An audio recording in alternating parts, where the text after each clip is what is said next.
we'll hopefully have a little bit more, because going from Ontario, Canada to Idaho, and what he tells me, he said, Idaho, well, he says, I live in Idaho and my mailbox is Wyoming. So for you to figure out what's going on there, maybe he'll even explain it somehow. But our next speaker is Eric Moosman.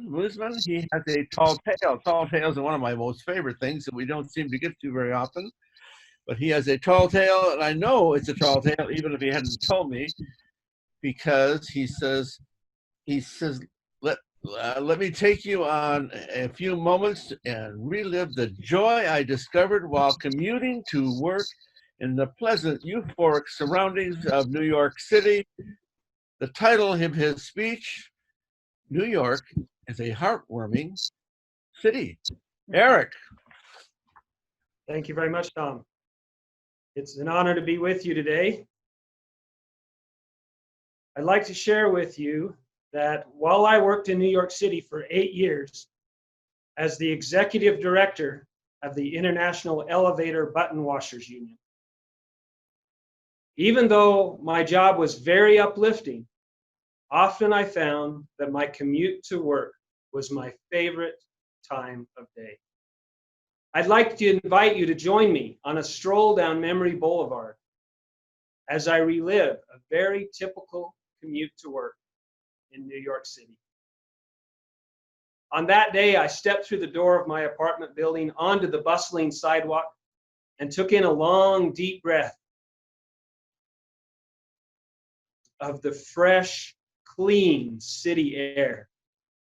As I turned to stroll toward the subway station, I couldn't help but notice how the sidewalk sparkled and reflected the warmth of the morning sun. I bent down to touch it and savor the moment. And I thought, New York is a heartwarming city. As you know, noise is a constant in the city. Birds were singing, squirrels chattering in the trees, but it was the people who were making the most noise. I could hear, how are you? Buenos dias. Arigato. Polite exchanges were heard everywhere. New York is a heartwarming city. Suddenly, the squeal of tires captured the attention of everyone in the area.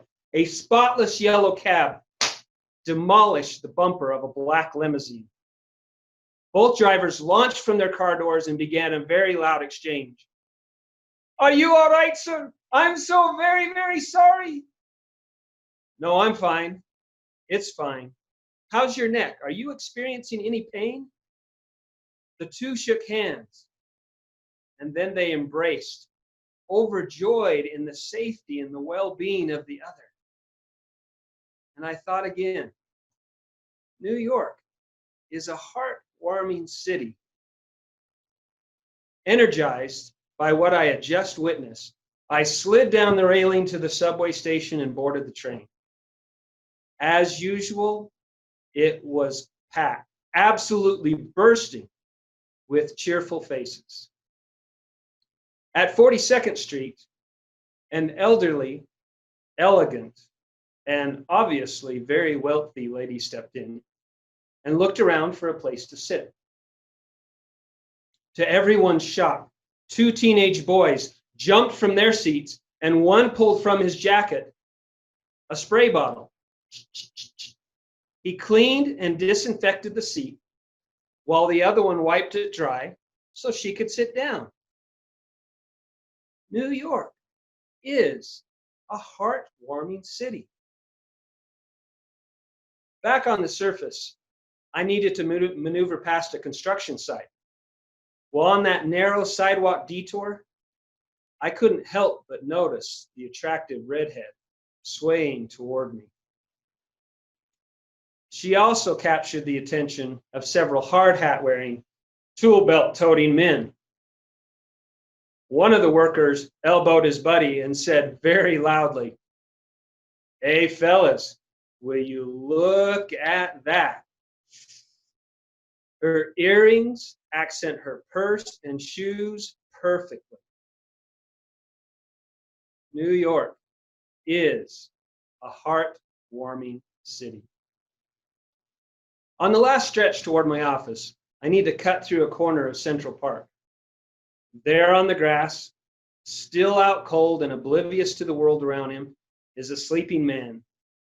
Next to him is a large empty bottle and one other smaller slumbering shape. I know him. His name is Pete Bunyan. Many are familiar with his overachieving brother, Paul. And I knew exactly what had happened. Every Sunday night, Pete falls asleep there with his daughter, Michelle, for their weekly daddy-daughter date and traditional root beer floats.